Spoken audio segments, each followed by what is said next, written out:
morning and welcome back. In today's You Sound Off, we're talking about police body-worn cameras, whether or not you agree with their use and whether or not you agree with the price tag. So we're going to get right to the lines now, and Aleem joins us here from Toronto. You are live on Breakfast Television. Good morning to you, Aleem. Good morning there, Melanie. How are you? I'm doing well. How are you doing?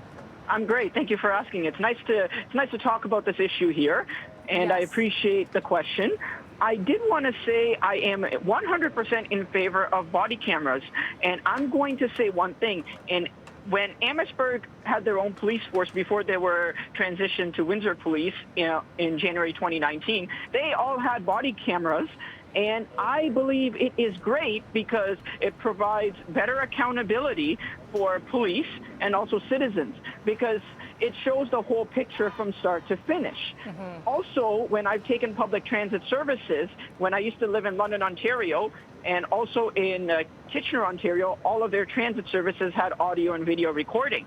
In fact, I believe that it's going to show better accountability, because I know with, let's say, for example, with like bus drivers, for example, I'm going to say that they face a lot of issues with confrontations too. And those audio and video cameras have actually not only saved their jobs, but it has also stopped any sort of false complaints as well. So I think this project is actually pretty good. And the thing I was going to say about Amherstburg Police is that the reason they actually went towards body cameras was because of an altercation that happened between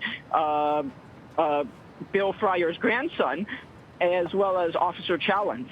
Aleem, do you think that it's going to change the way Toronto police serve?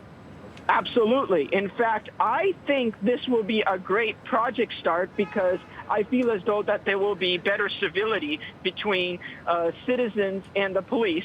Because the thing is this as well is, there's a lot of police officers that also get falsely accused for stuff that they have not even done as well. And then the thing is this, especially with human rights going on, and a lot of human rights complaints that I have read in newspapers way before cameras, sometimes it's hard to know who's at fault and where the proof is. And with these body cameras, it's going to show who's actually responsible for causing an incident if a complaint occurs.